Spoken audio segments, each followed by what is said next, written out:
Chapter 24 One for the Keeper. At 10 in the morning, that ridiculous submarine of an automobile was waiting outside my apartment building.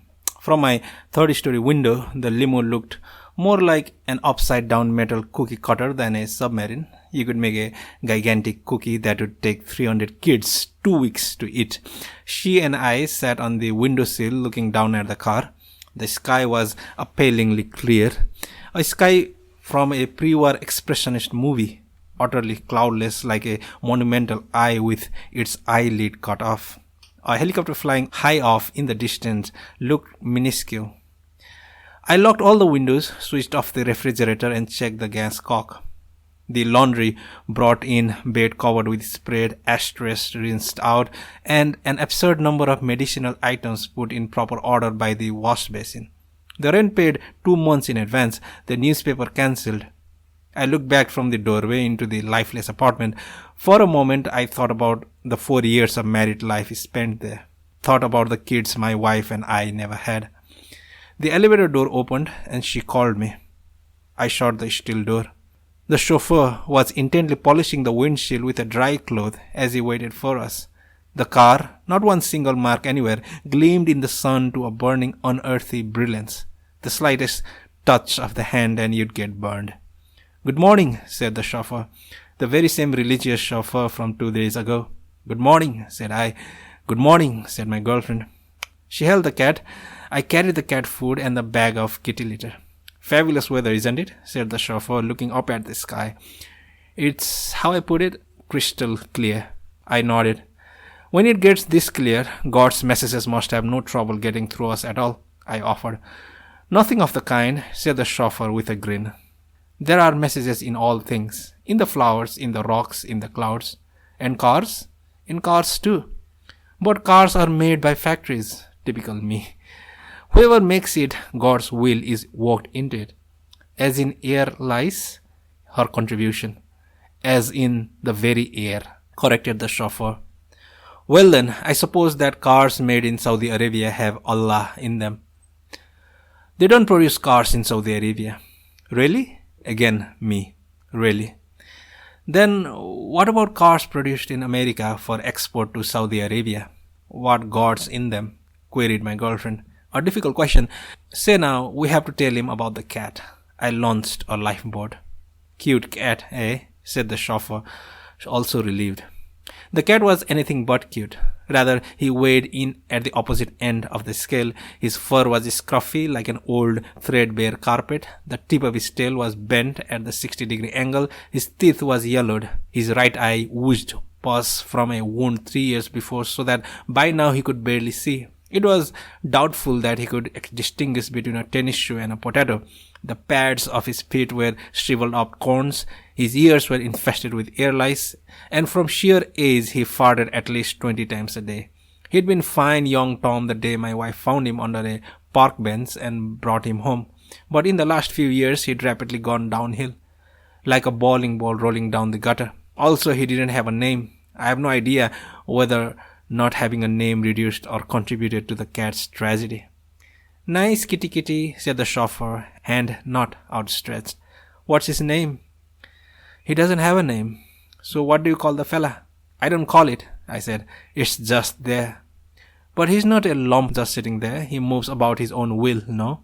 Seems mighty strange that something that moves by its own will doesn't have a name. Herring swim around of their own will, but nobody gives them names." "Well, first of all, there's no emotional bond between herring and people, and besides, they wouldn't know their name if they heard it. Which is to say that animals that not only move by their own will and share feelings with people, but also possess sight and hearing qualify as deserving of names then?" "There, you got it," the chauffeur nodded repeatedly, satisfied.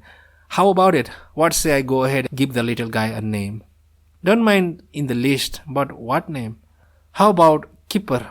I mean, you were treating him like a herring after all." "Not bad," I said. "You see," said the chauffeur. "What do you think?" I asked my girlfriend.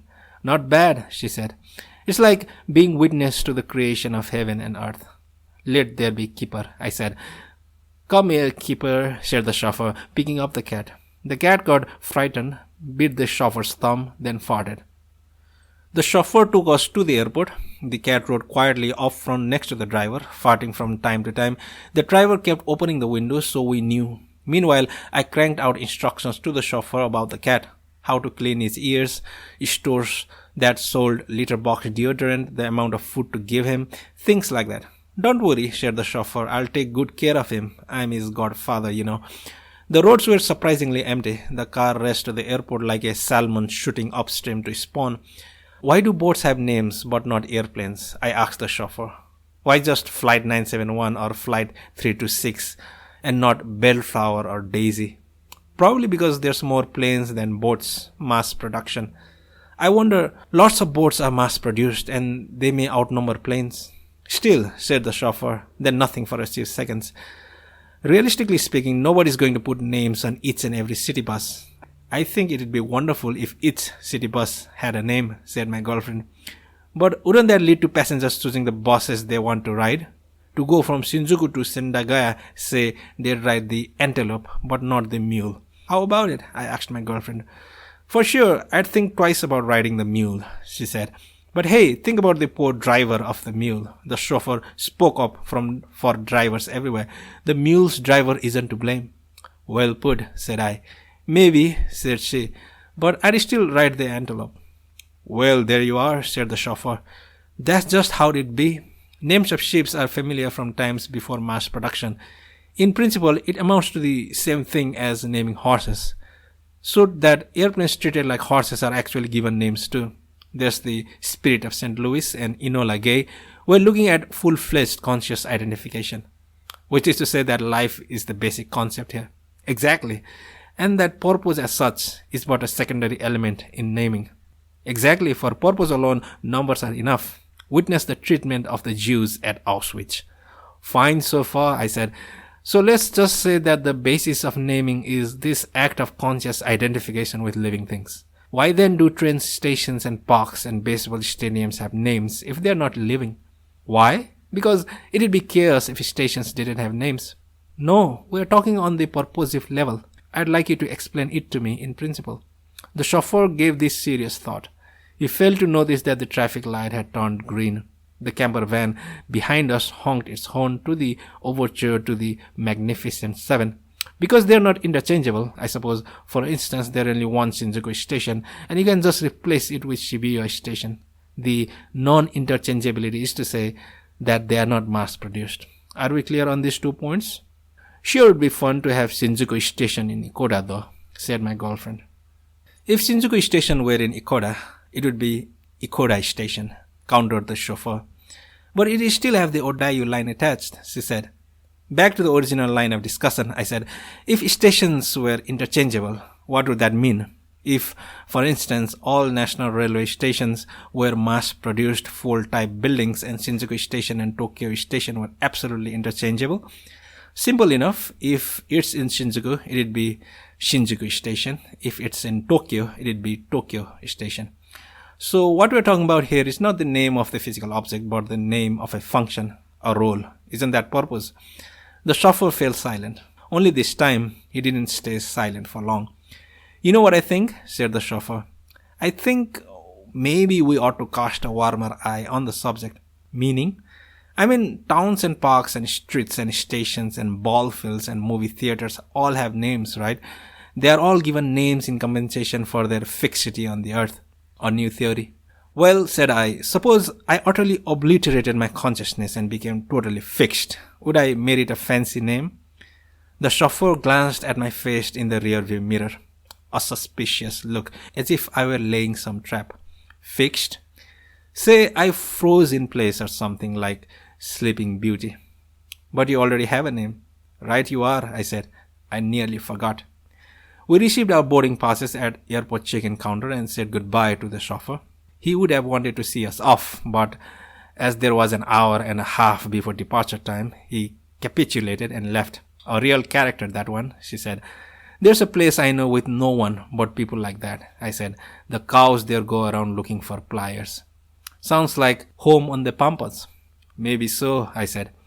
We went into the airport restaurant and had an early lunch. Shrimp au gratin for me, spaghetti for her. I watched the 747s and TriStars take flight and swoop down to the earth with a gravity that seemed fated. Meanwhile, she dubiously inspected each strand of spaghetti she ate. I thought that they always served meals on planes, she said, disgruntled. Nope, I said, waited for the hot lump of gratin in my mouth to cool down, then gulping down some water. No taste but hot. Meals only on international flights. They give you something to eat on longer domestic routes. Not exactly what you'd call a special treat, though. And movies? No way, come on, it's only an hour to Sapporo. Then they give you nothing. Nothing at all. You sit in your seat, read your book, and arrive at your destination, same as by bus. But no traffic lights. No traffic lights. Just great, she said with a sigh. She put down her fork, leaving half the spaghetti untouched. The thing is, you get there faster. It takes 12 hours if you go by train. And where does the extra time go? I also gave up halfway through my meal and ordered 2 coffees. Extra time? You said planes save you over 10 hours. So where does all that time go? Time doesn't go anywhere. It only adds up. We can use those 10 hours as we like in Tokyo or in Sapporo. With 10 hours, we could see 4 movies, eat 2 meals, whatever, right?